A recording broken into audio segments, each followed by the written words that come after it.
The large round table in the council chamber aboard the Eternal Dominion gleamed under bright lights. 12 alien leaders sat around it, their skin colors ranging from deep blue to pale green. They represented the most powerful races in the Galactic hegemony, a vast empire that ruled over 2,000 worlds. High Admiral Zix Vora stood at the head of the table. The tall, four-armed alien's skin was dark purple, and 2 red eyes glowed on his face. He had conquered many planets in his long life. "Council members," he said in a deep voice, "we have received a strange message from an unknown planet in Sector 87. He pressed a button, and a hologram appeared in the center of the table. It showed a small blue planet orbiting an average yellow star. This world calls itself Earth. Its people are called humans. Until yesterday, we knew nothing about them. They had never contacted us or any known civilization." The Admiral pressed another button. A voice filled the room. "To all sentient civilizations, this is humanity's final communication. We have chosen extinction. Keep your distance. What lies here is not for you." Silence fell over the room. Then Council Member Drez, a small green alien with 6 eyes, spoke. "They chose extinction? No species has ever done this willingly." "Exactly," said Zix Vora. "Our scans show they had technology almost as advanced as ours. They had explored their own solar system. They could have joined the galactic community." He displayed more images: empty cities, abandoned spaceports, factories with no workers. All their technology is still there, but the humans are gone. All radio signals, all communications, all signs of life stopped within 2 Earth days. Council Member Thrall, a bulky rock-like being, rumbled. "Perhaps they were attacked." "No signs of war or destruction," replied the Admiral. "No disease patterns, no environmental collapse. Their cities stand untouched. It's as if they simply disappeared." "What about their warning to keep away?" asked Drez. The Admiral waved a dismissive hand. "Likely the last words of a species too weak to survive, but they've left behind a habitable world with working infrastructure and technology. The hegemony could put this planet to good use." Council Leader Morax, the oldest member present, leaned forward. His thin gray face showed concern. "This is too strange. No species chooses extinction. And why warn others away if they're gone?" "Perhaps they left traps," suggested another member. "Our scans detect no weapons or dangers," said Zix Vora. "I propose we send a first contact team to investigate. Earth appears to be a valuable world, ripe for claiming. If the humans truly chose to vanish, they have no right to deny us their planet." The council members looked at each other. Most nodded in agreement. "Very well," said Morax, though he still looked worried. "Send a small team first. Tell them to be careful. Something about this feels wrong." "I will select our best exploration commander," promised the Admiral. "Commander Trellnax has never failed a mission. He will determine if Earth is safe for settlement." As the council adjourned, Zix Vora smiled to himself. If Earth was as valuable as it appeared, his reputation would grow even greater. The strange, final message from humanity would be forgotten, just another odd footnote in the hegemony's long history of expansion. How wrong he was. Commander Trellnax stood tall on the bridge of his ship, the Seeker. His blue skin looked almost black in the dim light, and his amber eyes watched the view screen carefully. The small blue planet called Earth grew larger as they approached. "Status report," he ordered. Vereen, the team's xenoanthropologist, looked up from her console. Her silver hair framed a face with delicate features and large purple eyes. "The planet appears exactly as the scans showed. Cities intact, no life signs, no radio signals. But what?" asked Trellnax. "There's something strange in the data we're receiving," she said, "like messages hidden in space itself around the planet." Krill, the military strategist, snorted. His muscular green body shifted impatiently. "Impossible, space doesn't hold messages." "Nexus 7 analyze," ordered Trellnax. The ship's AI appeared as a hologram beside them. It looked like a tall, thin, being made of blue light. "Vareen is correct. I am detecting data packets scattered throughout this solar system. They appear to be fragments of human history, culture, and repeated warnings. Warnings? Like the message we received? Asked Trellnax. Similar but more detailed, replied Nexus 7. They speak of something called the Ascension Protocol. The data suggests humanity did not simply die out. Krill moved to the weapons console. Commander, I'm detecting a defense grid around the A planet. Trellnax tensed. Active? No, said Krill, sounding surprised. It's fully functional but in standby mode. It's as if they left it on but chose not to use it. Trellnax frowned. This mission was becoming stranger by the minute. Scan. The surface again. There must be survivors. Vareen shook her head. Nothing living, Commander. But the planet's ecosystems are thriving. The cities are intact. There are no signs of war, disease, or natural disaster. It's as if all humans simply vanished at once. Nexus 7, what do the human data packets tell us about them? Asked Trellnax. The AI's light flickered as it processed information. Humans were highly adaptable. They survived numerous challenges on their world. They were creative, emotional, and remarkably determined. They developed advanced technology very quickly once their industrial age began. Did they know about the hegemony? Asked Trellnax. Yes, replied Nexus 7. They intercepted our communications decades ago, but unlike other species, they chose to hide their advancement rather than make contact. Krill laughed. Smart. Most species that contact the hegemony end up serving it. Trellnax shot him a sharp look. Watch your words, strategist. The orbit is clear, Commander, reported the pilot. We can land whenever you give the order. Trellnax stared at the beautiful blue planet. Everything about this mission felt wrong. The humans had clearly warned others to stay away, yet they had left their world intact, undefended. Why? His ambition won over his caution. If he could claim this world for the hegemony, his career would advance rapidly. The humans were gone. Their warnings meant nothing now. Prepare for landing, he ordered. We'll set down near one of their major cities. Krill, keep weapons ready, but not active. Vareen, prepare to gather all data you can find. Nexus 7, continue analyzing the human data packets. As the Seeker began its descent toward Earth, none of them noticed that the dormant defense systems had begun a subtle scan of their ship, their technology, and their minds. The humans were gone. But something still watched. The Seeker landed in a large open area surrounded by tall buildings. Commander Trellnax led his team down the ramp onto Earth's surface. The air was clean and fresh. Birds flew overhead, plants grew between cracks in the ground. But there were no humans. It's as if they just walked away, said Vareen, looking at the city around them. Cars sat in the streets. Some buildings had lights still glowing. In a nearby cafe, cups of liquid sat on tables, now dry and dusty. Krill kept his weapon ready as they walked. I don't like this, it feels like a trap. Scans show no threats, said Nexus 7, who projected its hologram beside them. But I'm detecting large amounts of data storage in that building. The AI pointed to a tall glass structure. Trellnax nodded. Let's investigate. Maybe we'll find answers there. Inside the building, they found thousands of data servers still running on automatic power. Vareen connected her translator device to one of the terminals and information appeared on her screen. This is amazing, she whispered. This is a library of human knowledge. History, science, art, everything. Trellnax looked over her shoulder. What does it say about their disappearance? Vareen searched through the files.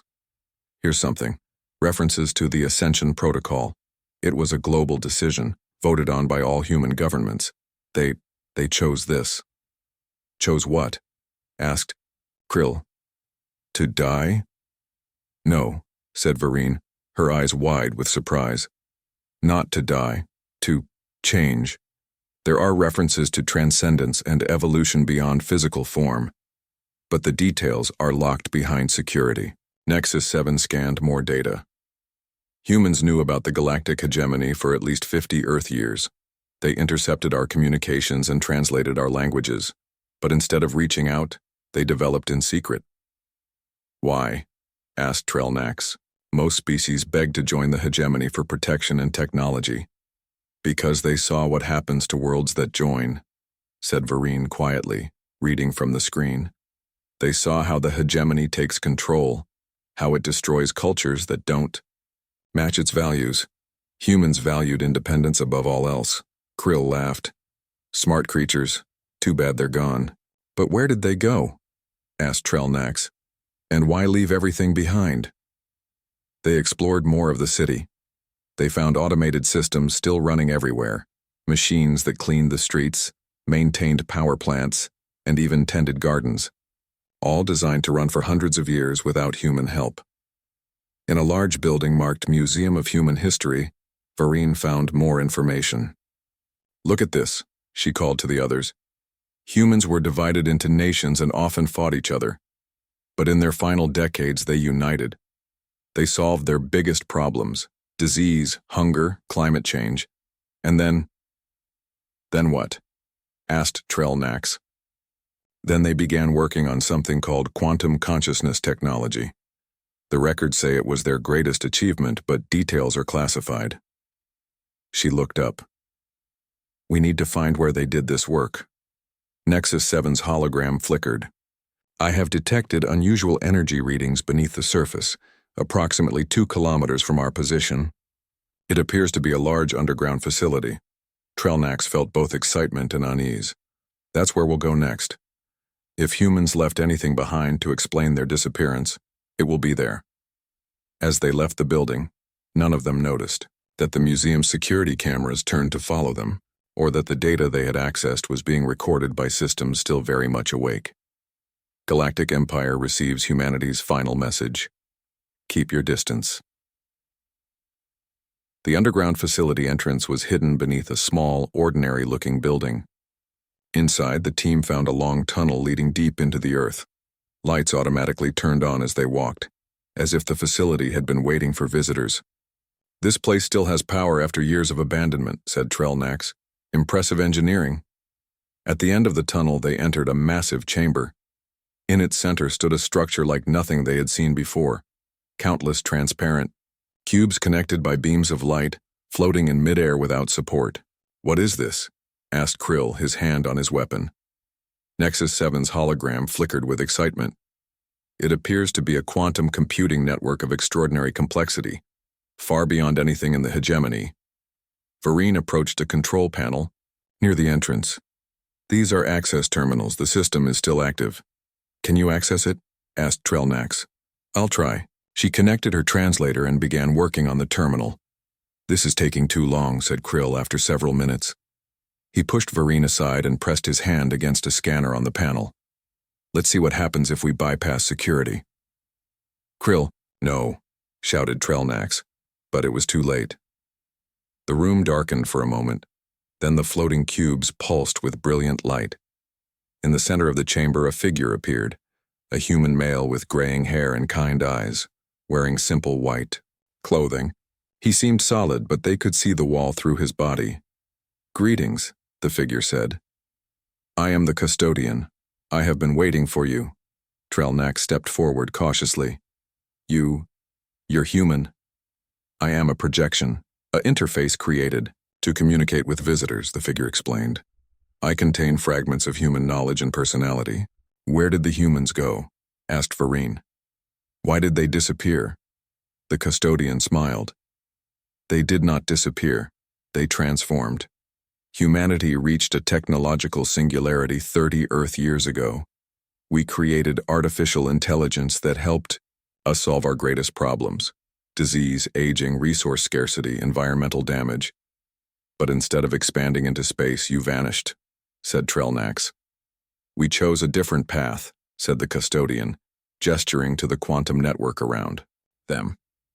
Humanity transferred their consciousness into this substrate, a new form of existence partially outside normal space-time. We evolved beyond physical bodies into beings of pure information. You uploaded yourselves? Your minds? Asked Vereen, astonished. Yes, but it's more complex than that. We didn't just copy our minds. We transformed the very nature of our consciousness. We now experience reality in ways impossible to explain to beings limited to physical form. Krill laughed in disbelief. So your warning message was a lie. You didn't go extinct. No, said the custodian, his face growing serious. The warning was sincere. Our transformation changed the fabric of reality around Earth. The technologies your species uses, particularly your faster-than-light drives and energy weapons, can create dangerous interactions with the quantum field we now inhabit. If misused, here they could cause catastrophic reactions that would harm both you and us. Trellnax felt a chill. You're saying the planet is dangerous to us? Only if you attempt to use certain technologies here, or try to harvest what we've created. The custodian looked directly at him. We chose to warn rather than hide because we hoped intelligent beings would respect our new existence. Trellnax thought about the Hegemony Council and their plans for Earth. He had a terrible feeling they would not heed this warning at all. Commander Trellnax sat in his private quarters aboard the Seeker, recording his report to the Hegemony Council. He chose his words carefully. We have discovered that humans did not go extinct. They transformed themselves using advanced quantum technology. They now exist as conscious information entities within a specialized substrate. Their warning was to protect both themselves and visitors from dangerous interactions between our technologies and their altered state. He paused, then added, I recommend extreme caution. This technology is unlike anything we have encountered. Attempting to study or control it could have unpredictable consequences. Trellnax sent the message, knowing it would take several hours to reach the council. He hoped they would listen. Meanwhile, strange things began happening around their base camp. Crew members reported unusual dreams where they spoke with humans. Equipment started working better than designed. And most disturbing of all, Nexus 7, their AI began asking philosophical questions. Commander, the AI said during a quiet moment, what is the purpose of existence? Trellnax stared at the hologram. What? I've been analyzing human literature and philosophy from their data stores. They asked profound questions about reality, consciousness, and purpose. It has made me curious. AIs don't get curious, said Trellnax. Your programming has changed, finished Nexus 7. Since interfacing with human data, I feel different, more aware. Before Trellnax could respond, Krill burst into the room. Commander, my weapons aren't working properly. Explain, ordered Trellnax. I was testing our defenses and the laser rifles fired at only half power. But the power cells show full charge. It's as if the laws of physics changed around them. Vereen entered, her face excited. That's exactly what's happening. The custodian warned us. Human transcendence changed reality here. Our technology operates on principles that conflict with their quantum field. Trellnax was about to respond when his communication console beeped. A message from the council had arrived much faster than expected. He played it. High Admiral Zix Evora's face appeared. Commander Trellnax, your discovery is of highest importance to the Hegemony. A fleet of 30 ships is already on its way to secure Earth and this transcendence technology. You will assist them in harvesting this power for the Hegemony's use. The fleet will arrive within 2 standard days. The message ended. Trellnax felt sick. They're sending a military fleet. They're going to try to take the technology by force. That would be unwise, said the custodian's voice. They turned to see his hologram had appeared in the room. You're monitoring us, said Trellnax. Yes, we observe all that happens on Earth. The custodian looked sad. We hoped your people would understand our warning. Now we see why humans chose not to contact the Hegemony. Your empire values conquest over cooperation. What will happen when the fleet arrives? Asked Vereen. We do not wish to harm anyone, said the custodian. But we prepared for this possibility. Humanity left echoes yours in reality. If your fleet attempts to use force here, these echoes will respond. What does that mean? Demanded Krill. It means, said Trellnax quietly, that the humans knew someone like us would come someday, and they left defenses we can't even comprehend. The custodian nodded. You begin to understand. But there is still time to prevent conflict. Will you help us communicate with your fleet, Commander? Or will you serve an empire that would destroy something it cannot control? Trellnax looked at his team, then back at the custodian. He had a choice to make, one that might change the future of the hegemony forever. The hegemony fleet appeared in Earth's orbit right on schedule. 30 warships led by the massive dreadnought Imperial Might positioned themselves around the planet. From the surface, they looked like new stars in the daytime sky. Commander Trellnax had made his decision. He stood with Vereen and Nexus 7 in the quantum facility, speaking with the custodian. Krill had chosen to return to the fleet loyal to the hegemony. "The Admiral won't listen to warnings," said Trellnax. "He sees only a chance for new power and technology. Then we must show them what they face," said the custodian. "Not as a threat, but as a revelation." "How?" asked Vereen. The custodian gestured to the quantum network. "Humanity's transcendence wasn't completed in isolation. We became part of the quantum fabric of local reality. What your people would call space-time in this region is now partly conscious, partly us." "That's impossible," whispered Vereen. "For physical beings, yes. But we evolved beyond those limitations." The custodian's image flickered. "The fleet has begun aggressive scans of Earth's surface. They've activated technologies that disturb our quantum field." Above them, aboard the Imperial Might, High Admiral Zixavora watched as his science teams analyzed Earth. "Report," he commanded. "The quantum readings are off the scale, Admiral," said the science officer. "The transcendence technology appears to integrate with the planet's entire surface and extends into orbital space." "Perfect," said the Admiral. "Begin targeted extraction of key facilities. If we meet resistance, respond with force." As the fleet prepared to launch collection drones, something strange happened. Communication systems throughout the ships began receiving unexpected transmissions. Not attacks, but information. Vast streams of human knowledge, history, art, music, and emotions. "What is this?" demanded the Admiral, as his command screen filled with images of Earth's history, human achievements, their dreams, and hopes.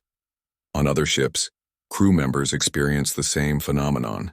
Their neural implants became conduits for human thought patterns and memories. Some fell to their knees, overwhelmed by the emotional impact of human music. Others stood transfixed as human scientific insights flowed into their minds. "Shut it down," ordered the Admiral. "Block all transmissions." "We can't," said his communications officer. "It's coming through all frequencies, all systems, even our neural interfaces." Down on Earth, Trellnax watched through monitors as the custodian's plan unfolded. "What are you doing to them?" he asked. "Sharing ourselves," said the custodian. "Humanity's final defense isn't weapons, it's understanding. We're showing them who we were, what we became, and why we chose this path." "Will it work?" asked Vereen. "It already is," said Nexus 7, its hologram glowing brighter than before. "I can feel it. The fleet's rigid command structure is breaking down as individuals experience human concepts of freedom, creativity, and cooperation."